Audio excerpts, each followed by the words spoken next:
It is now a moment of profound honor and privilege to invite a figure of immense wisdom and deep compassion, Senior Professor Chair, Venerable Madhavachi Dhamajoti Thero, to share his insights and blessings with us.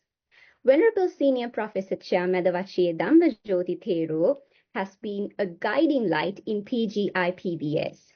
Under his esteemed leadership, the Postgraduate Institute of Pali and Buddhist Studies has not only flourished but achieved remarkable milestones that have significantly contributed to the field of Buddhist studies. As we gathered virtually to celebrate the inauguration of the Master of Arts in Buddhist Counseling program in English medium, there is no one more fitting than Venerable Senior Professor Dhamajoti Thero to inspire us with his vision for the future and reflection on the journey that has brought us here to significant moment. With great honor and profound gratitude, I invite the Director of the Postgraduate Institute of Pali and Buddhist Studies, Venerable Senior Professor Chair Madhavachi Dhamajoti Thero, to deliver his speech and share his insights on this auspicious occasion. Venerable Sir, the virtual stage is yours.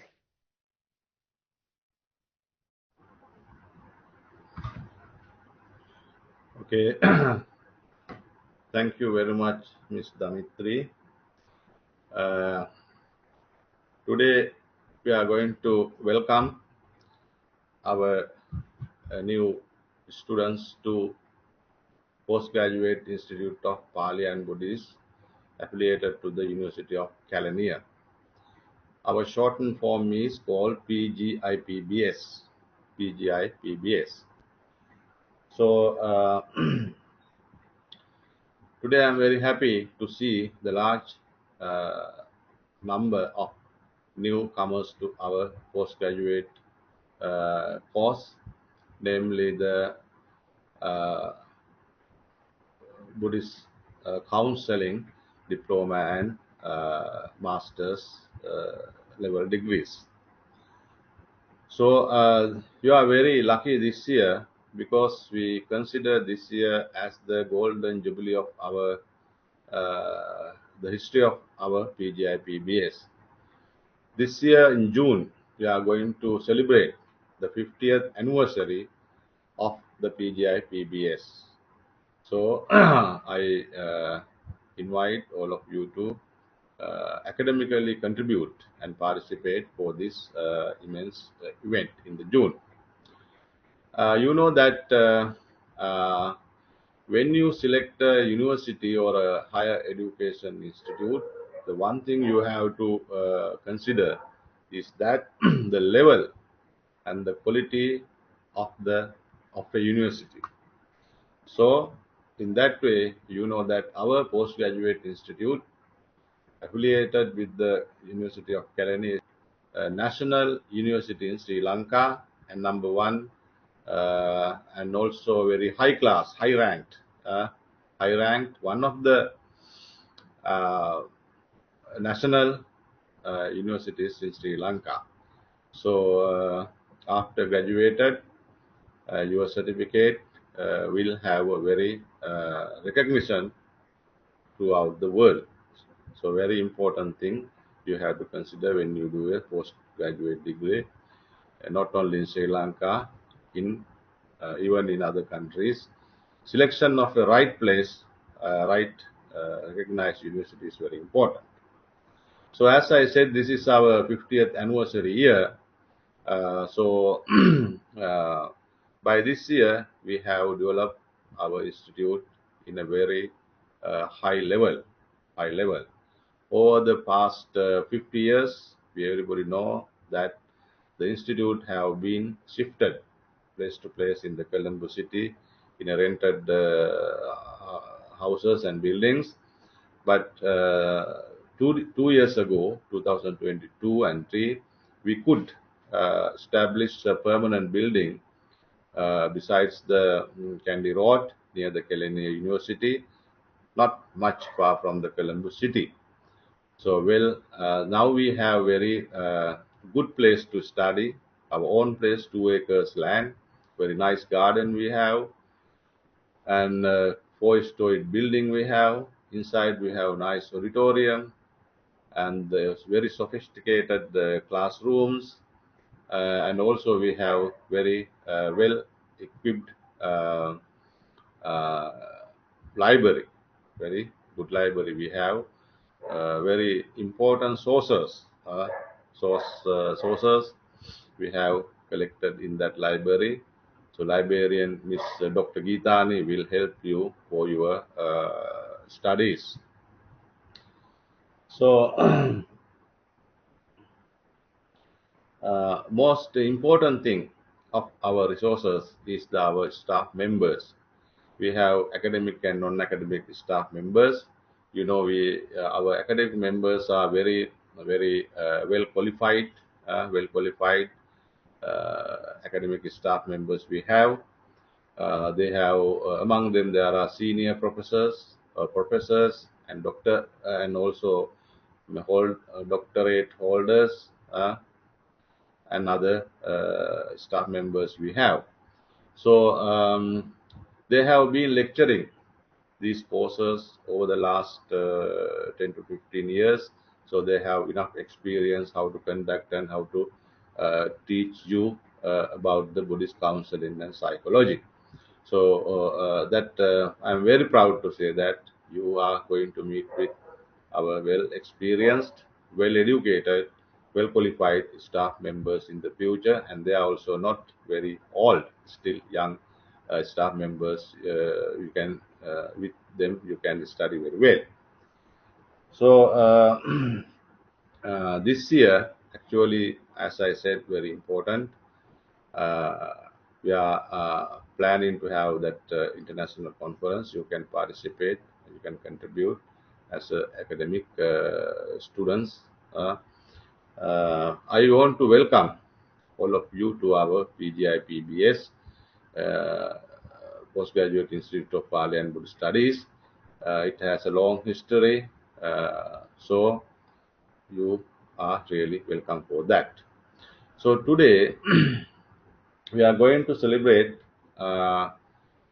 this year we are going to celebrate 50th anniversary, and also today you are going to join Buddhist counseling or Buddhist psychology courses. So I'm not the expert in Buddhist counseling or Buddhist psychology, but as I read, I want to put forward a few words regarding this subject.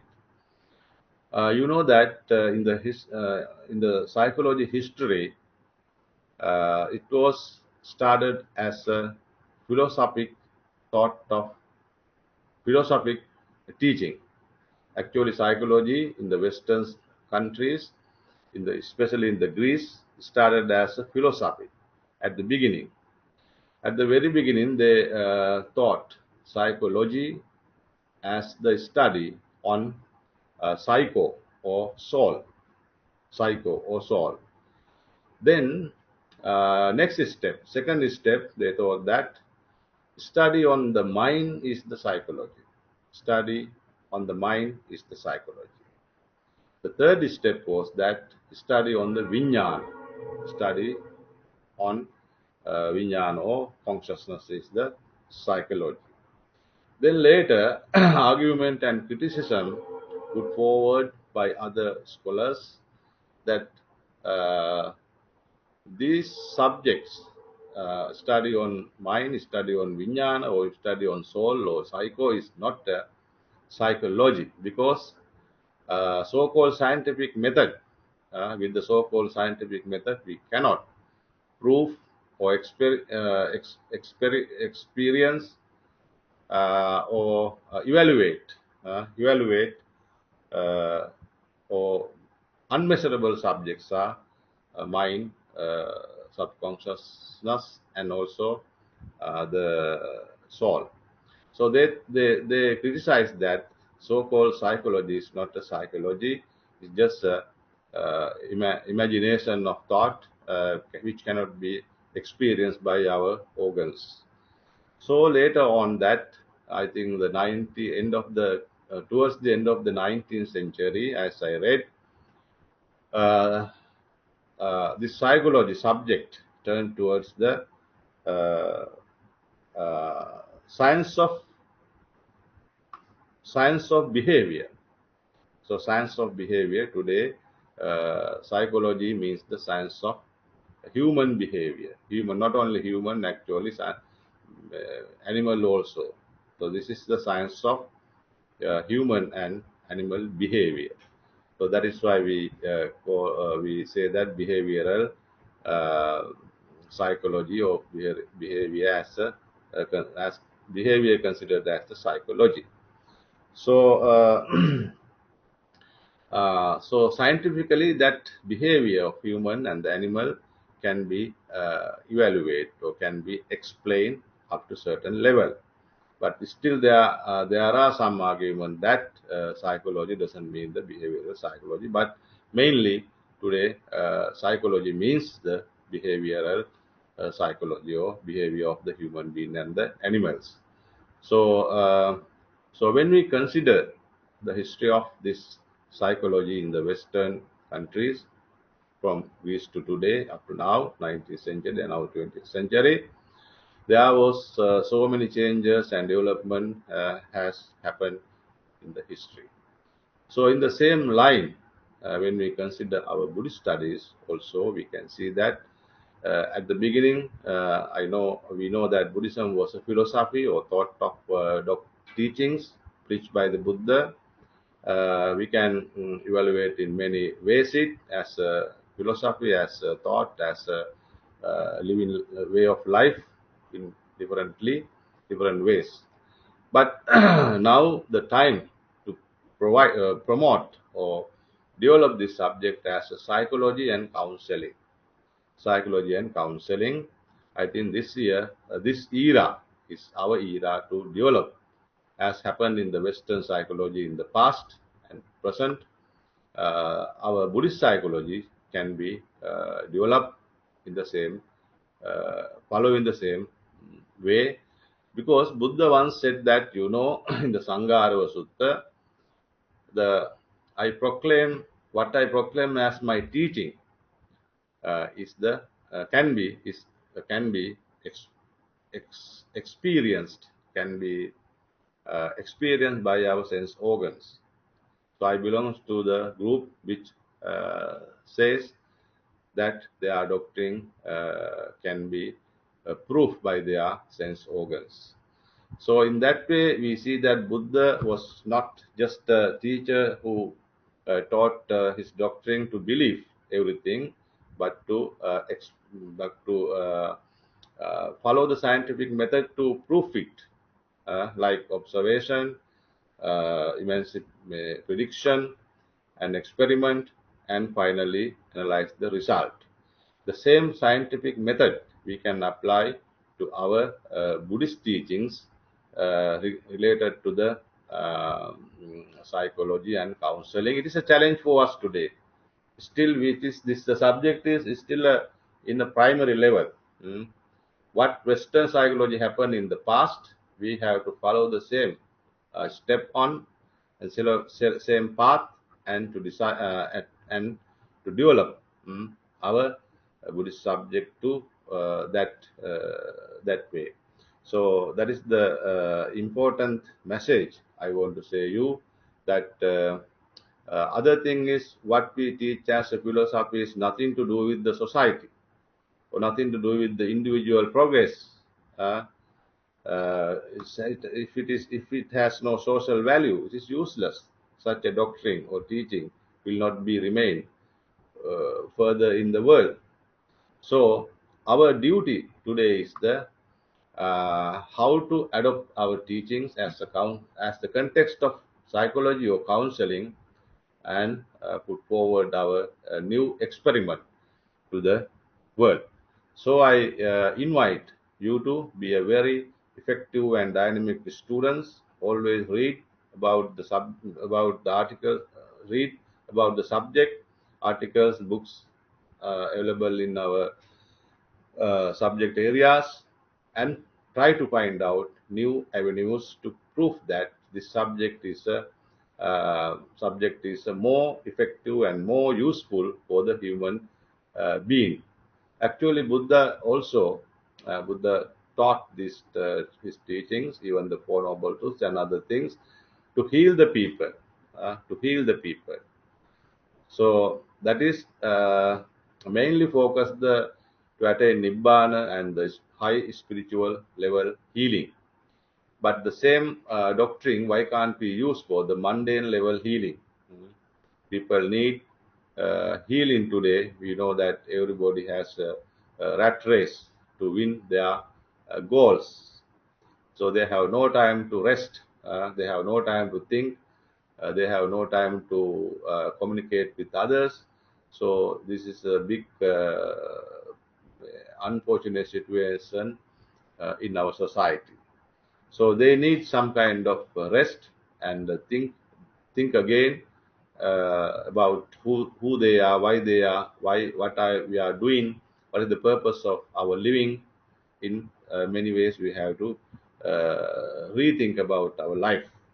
So our teachers will teach you how to do that and guide you how to find the Buddha's very valuable teachings of gems in the Tripitaka and other compendiums.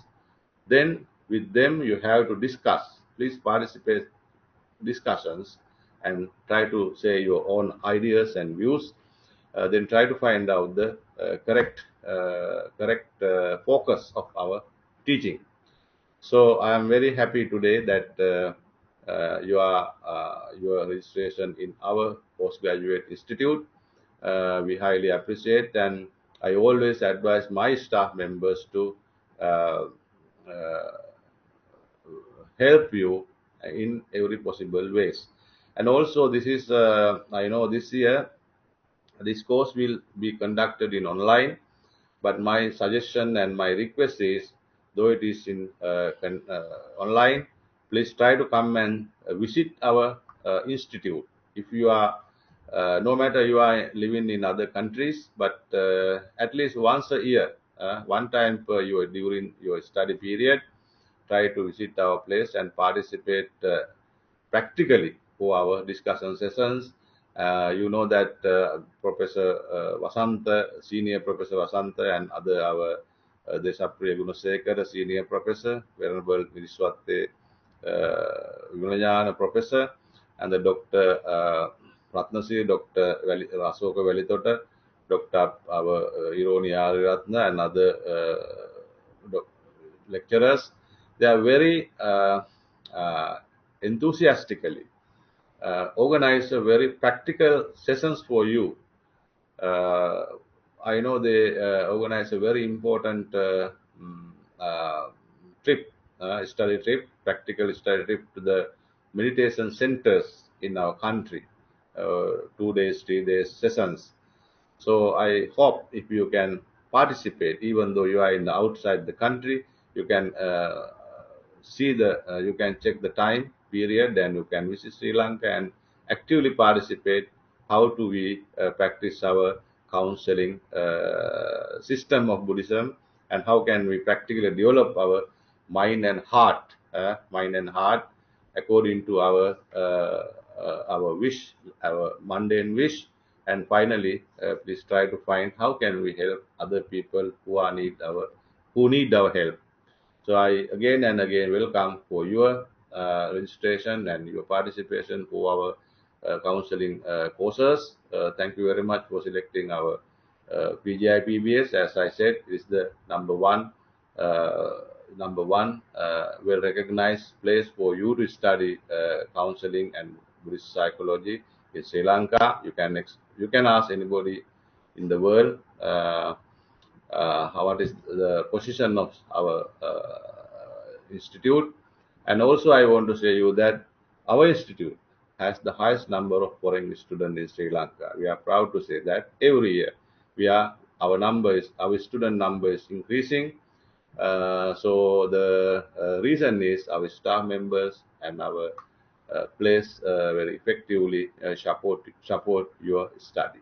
So welcome again and again our institute. Thank you very much. All the best. Everybody have a nice day. Thank you, Venerable Professor, for an insightful speech.